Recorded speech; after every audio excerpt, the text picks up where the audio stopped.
أعوذ بالله من الشيطان الرجيم بسم الله الرحمن الرحيم يا أيها الناس اعبدوا ربكم الذي خلقكم والذين من قبلكم لعلكم تتقون الذي جعل لكم الأرض فراشا والسماء بناء وأنزل من السماء ماء فأخرج به من الثمرات رزقا لكم فلا تجعلوا لله أندادا وأنتم تعلمون وإن كنتم في ريب مما نزلنا على عبدنا فأتوا بسورة من مثله وادعوا شهداءكم من دون الله إن كنتم صادقين فإن لم تفعلوا ولن تفعلوا فاتقوا النار التي وقودها الناس والحجارة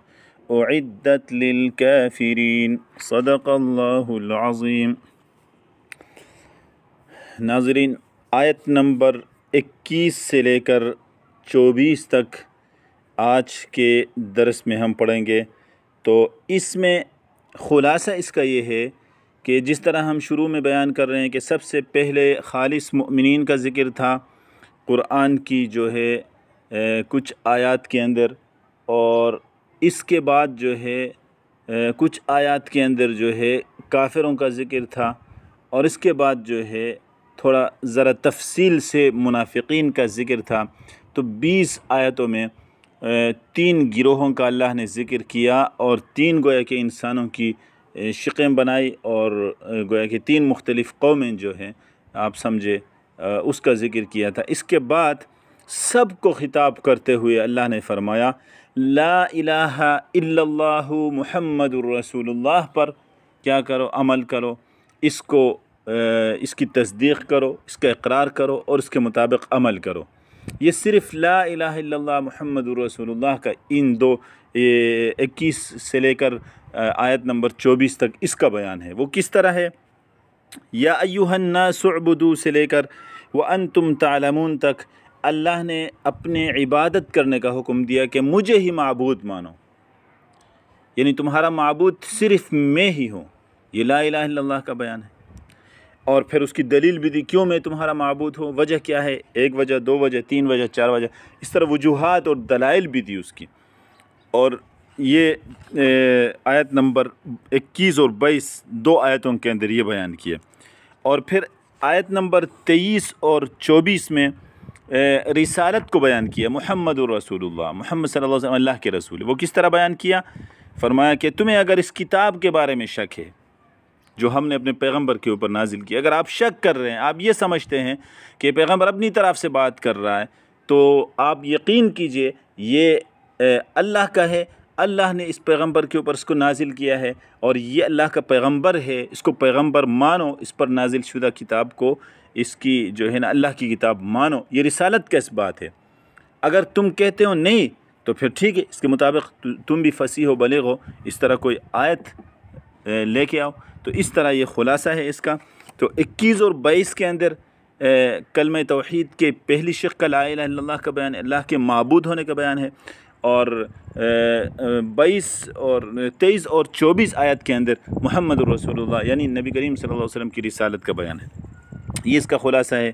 اس کے مطابق اگر ہم ترجمہ کریں، یا کا معنی اے، جیسے ہم خطاب کرتے ہیں، اے کہہ کر کسی کو کہتے ہیں، بلاتے ہیں، تو یا ایھا کا پورا، ایھا تو ایک زائد لفظ ہے جو یا کے بعد جب الف لام تعریف کے لیے آتا ہے تو درمیان میں ایھا لگاتے ہیں، تو اصل لفظ یا ہے۔ یا ایھا اے، یا ایھا اے الناس لوگو، یہ لوگو کہہ کر خطاب فرمایا، کیونکہ منافقین، مؤمنین، کافرین سب کو خطاب ہے۔ اے لوگو اعبدوا ربکم، عبادت سے ہے، اعبدو تم عبادت کرو، رب پروردگار کی، کم اپنے، تم اپنے پروردگار کی عبادت کرو، الذی جس نے خلق پیدا کیا، کم تم کو، اور الذین ان کو، من قبلکم جو تم سے پہلے ہیں، قبلکم قبل پہلے، کم تم سے، جو تم سے پہلے تھے ان کو پیدا کیا، لعلکم تتقون کہ شاید